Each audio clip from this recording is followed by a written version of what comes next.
All right, ladies and gentlemen, happy Monday. It's the first day of school break. I figured why not, before I go away, to make a video to show off my new car, a 2006 Acura TL.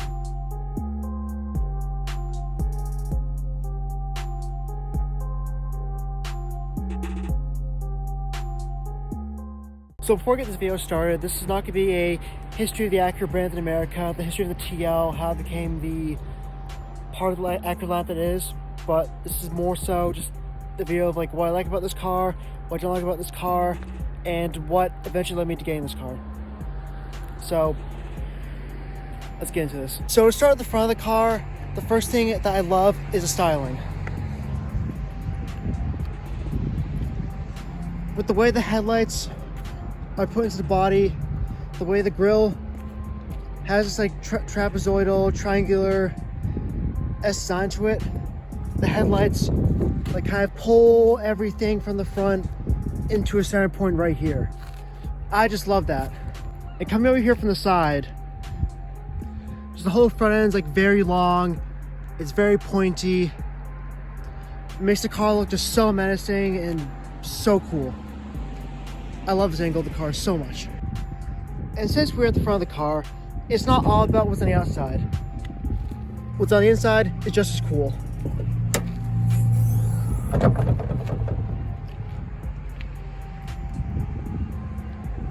So right here we have a 3.2 liter naturally aspirated V6 that's rated for about 260 horsepower.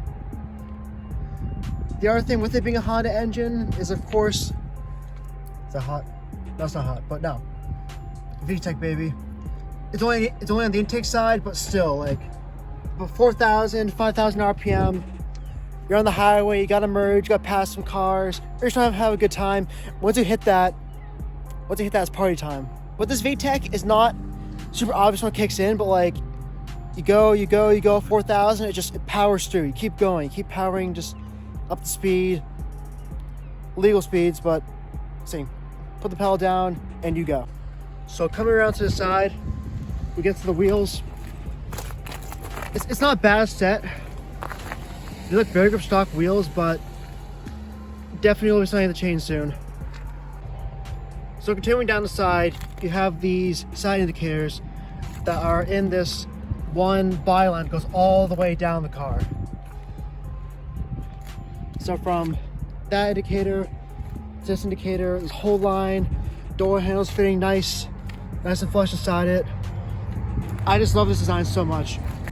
So now we come to the back here where the design is very good.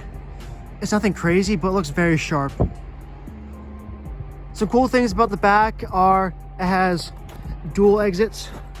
So you have a tip here and a tip here, which is very cool for a car of this caliber. Another thing too is that the backup lights are inside this panel with the license plate, which really sharpens up the look of these taillights. So just before we go inside, one thing about the mirrors is that they're heated. So, obviously we live in a very, very cold seacoast of New Hampshire. I have to deal with this shit for months at a time. So when you get up in the morning, just turn on there's a button right there in the cockpit. Hit that. Mirrors heat themselves, defrost themselves, so you can actually see behind you. So now coming into a car, there's a lot to talk about. So now that we're inside the car, I want to share the number one thing I love most. Everything works. So grab the keys, put them in here. Wait a couple seconds.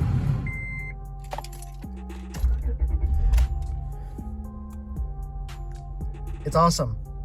No lights apart from like the fasten seatbelt, but we're not driving right now, so no lights. The locks, they work. The windows too.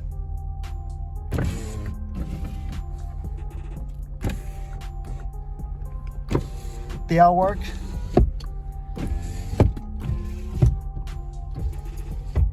The headlights,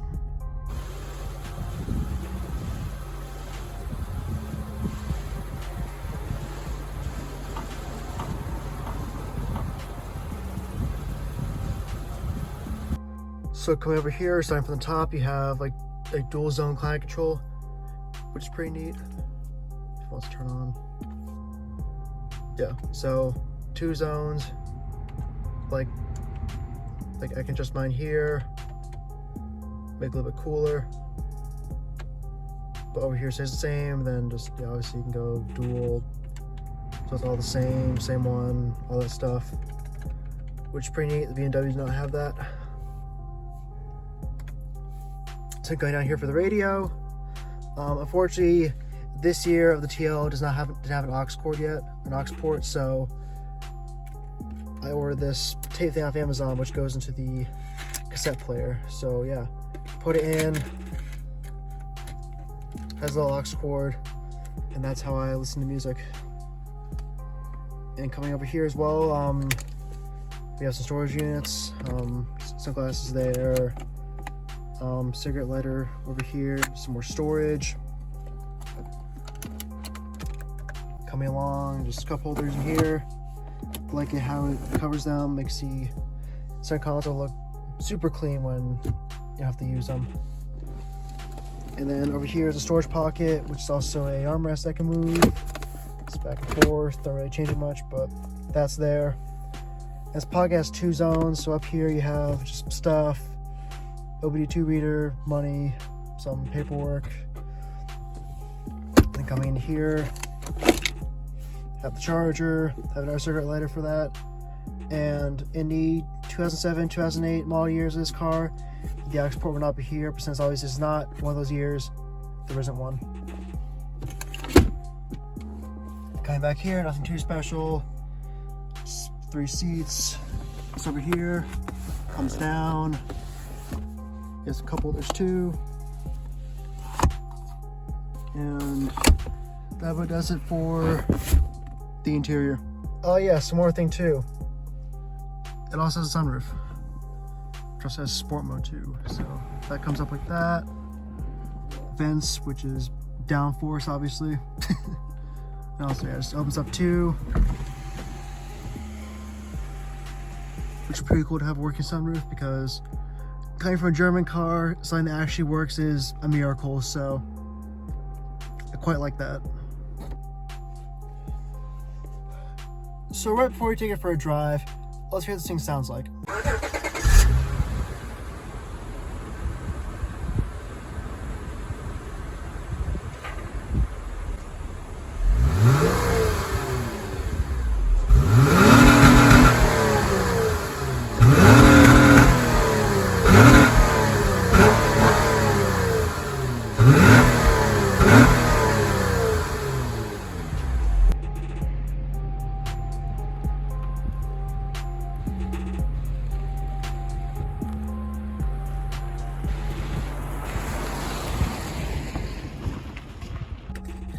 Alright, so I'm not gonna push it now because it's cold, it's wet, there's cars going by, so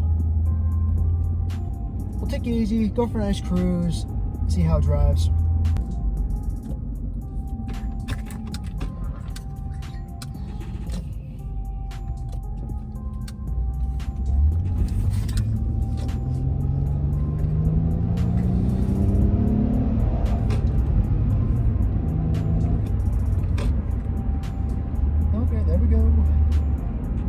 So with this car, compared to BMW, there are a couple things I definitely noticed in terms of the handling. A, this car weighs about 300 pounds more than BMW did, which was at 3,200. This is 3,500.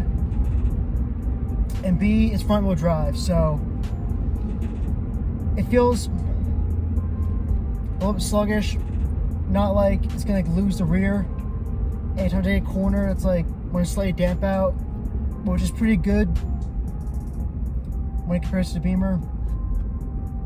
But still, when it's snowing and you try turning, you go straight on, it can be scary.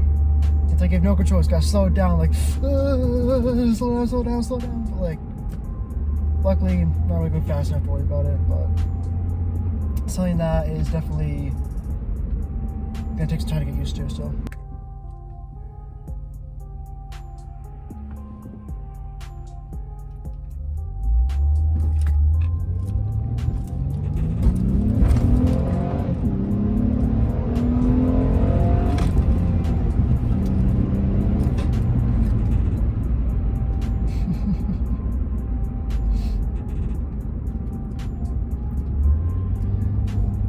Definitely a lot more power on the lower end. Acceleration is just like, step on it and you go. I love that. Oh crap, I just missed it, but let's make another point too that since there is more power, you can pass slower drivers where it's legal. As I just did, but of course, we hit record. It doesn't want to record. A little bit banked corner there. This tripod can handle the power. That's how fast this car is. With being a bit more sluggish, a little bit heavier, it still moves, especially when you need it to.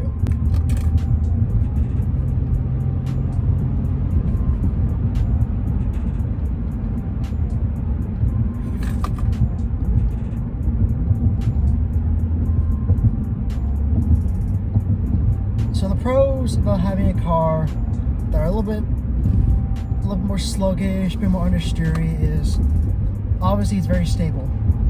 Like this road we're on now, full of quicker and slower twisty bits, and definitely in the slower stuff I suffer a little bit because the car is heavier, it's front wheel drive, it's understeery, I can't like throw it in as much, but the high speed stuff is just like absolute confidence, like